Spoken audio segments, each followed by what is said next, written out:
اور اکثر ان سے جنگ و جدال تک نوبت پہنچ جاتی تھی۔ ان لڑائیوں میں قیس رضی اللہ تعالی عنہ ہمیشہ پیش رہتے تھے اور اپنی جنگی چالوں سے دشمن کو زج کر دیتے تھے۔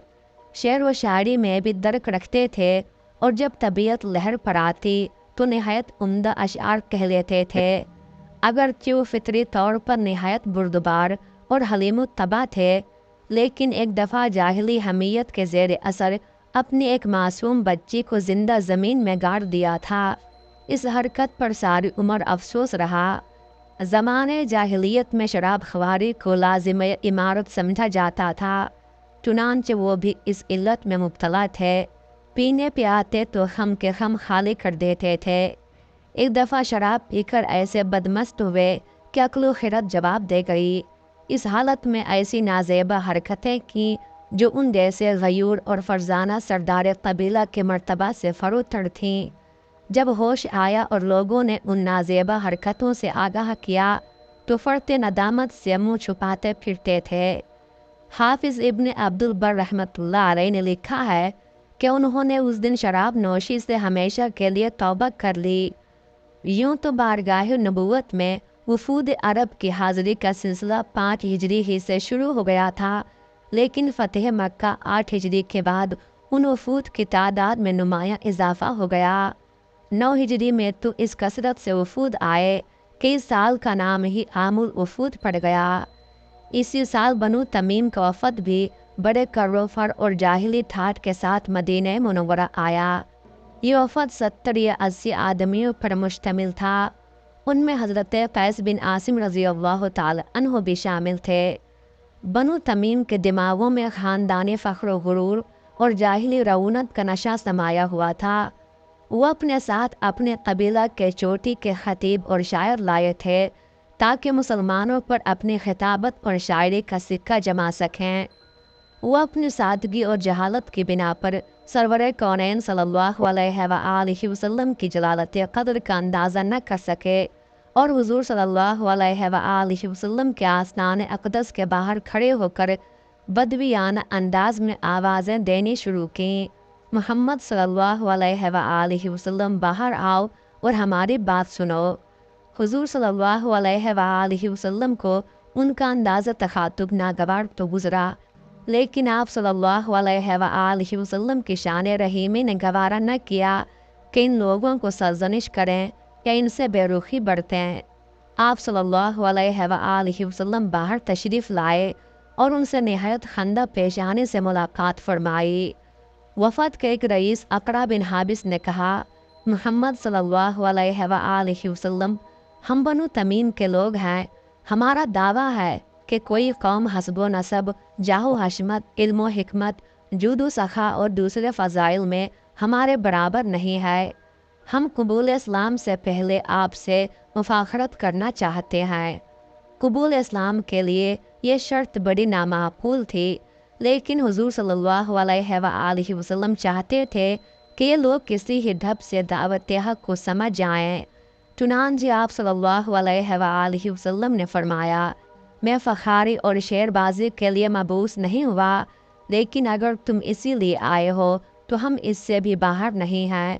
تم اپنا کمال دکھاؤ، ہم جواب دیں گے۔ اس پر بنو تمیم کے شعلہ بیان خطیب عطارد بن حاجب کھڑے ہو گئے اور ایک فصیح و بلیغ خطبہ دیا، جس میں اپنے قبیلے کی خوبیاں بیان کر کے دعویٰ کیا تھا کہ کوئی قوم بنو تمیم کی ہمسر نہیں ہے۔ ان کے جواب میں حضور صلی اللہ علیہ وآلہ وسلم کے حکم سے حضرت ثابت بن قیس انصاری رضی اللہ تعالی عنہ کھڑے ہو گئے اور اللہ تعالیٰ کی حمد و ثنا، رسول پاک صلی اللہ علیہ وآلہ وسلم کی شان رحمت اور مہاجرین و انصار کی فضیلت ایسے بلیغ اور احسن انداز میں بیان کی کہ مجلس پر سناٹا چھا گیا۔ تقریریں ہو چکیں تو اشعار کی باری آئی۔ بنو تمیم کے سحر البیان شاعر زبرقان بن بدر نے اپنی قوم کی شان میں ایک پرزور قصیدہ پڑھا۔ اس میں انہوں نے خود ستائی، تعلی اور نخوت کی انتہا کر دی تھی، تاہم فنی لحاظ سے اس کے بلند پایا ہونے میں کوئی کلام نہ تھا۔ وہ بیٹھے تو حضور صلی اللہ علیہ وآلہ وسلم نے حضرت حسان بن ثابت رضی اللہ تعالی عنہ کو حکم دیا کہ وہ جواب دیں۔ حضرت حسان رضی اللہ تعالی عنہ اقلیم سخن کے بادشاہ تھے۔ انہوں نے حضور صلی اللہ علیہ وآلہ وسلم کا اشارہ پاتے ہی زبرقان ہی کے بحر اور قافیے میں فی البدی ایسے فصیح و بلیغ اشعار سنائے کہ بنو تمیم انگشتے بدندہ ہو گئے اور پکار اٹھے، محمد صلی اللہ علیہ وآلہ وسلم، آپ کا خطیب ہمارے خطیب سے بہتر اور آپ کا شاعر ہمارے شاعر سے افضل ہے۔ اس اعتراف کے بعد سب مشرب با اسلام ہو گئے۔ اس موقع پر حضور صلی اللہ علیہ وآلہ وسلم نے حضرت قیس بن عاصم رضی اللہ تعالی عنہ کی طرف اشارہ کر کے فرمایا، یہ صحرا نشینوں کے سردار ہیں۔ حضرت قیس رضی اللہ تعالی عنہ نعمت اسلام سے بہرایاب ہونے کے بعد وقتاً فوقتاً نبی رحمت صلی اللہ علیہ وآلہ وسلم کی خدمت میں حاضر ہوتے تھے اور فیضان نبوی سے سعادت اندوز ہوتے تھے۔ طبیعت میں پہلے ہی علم تھا، اسلام نے اس وصف کو اور بھی چمکا دیا۔ علامہ ابن عصیر رحمۃ اللہ علیہ نے لکھا ہے کہ ایک مرتبہ ان کے بھتیجے نے ان کے ایک لڑکے کو قتل کر ڈالا۔ لوگوں نے قاتل کو پکڑ لیا اور اس کی مشقیں کس کر مقتول کی لاش کے ساتھ حضرت قیس رضی اللہ تعالی عنہ کے پاس لائے۔ انہوں نے کمال درجہ کے صبر و ضبط سے کام لیا اور بھتیجے سے مخاطب ہو کر فرمایا، جان تو نے کتنا برا کام کیا، اپنے مسلمان بھائی کو قتل کر کے اللہ اور اللہ کے رسول کی نافرمانی کی۔ وہ تمہارا چچا زاد بھائی بھی تھا، اس لیے قطع رحم کے مرتکب بھی ہوئے۔ اس طرح دیر تک نصیحتیں کرتے رہے، پھر دوسرے بیٹے سے کہا، اس کے مشقیں کھول دو اور اپنے بھائی کے کفن دفن کا انتظام کرو۔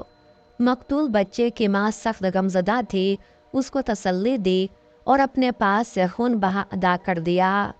حضرت عمر فاروق رضی اللہ تعالی عنہ کے عہد خلافت میں بصرہ آباد ہوا تو حضرت قیس رضی اللہ تعالی عنہ اپنے صحرائی مسکن کو ترک کر کے بصرہ تشریف لے گئے اور وہیں مستقل اقامت اختیار فرمائی۔ اسی جگہ انہوں نے 14 ہجری کے بعد کسی وقت پیک اجل کو لبیک کہا۔ اس وقت ان کے 30 لڑکے زندہ موجود تھے۔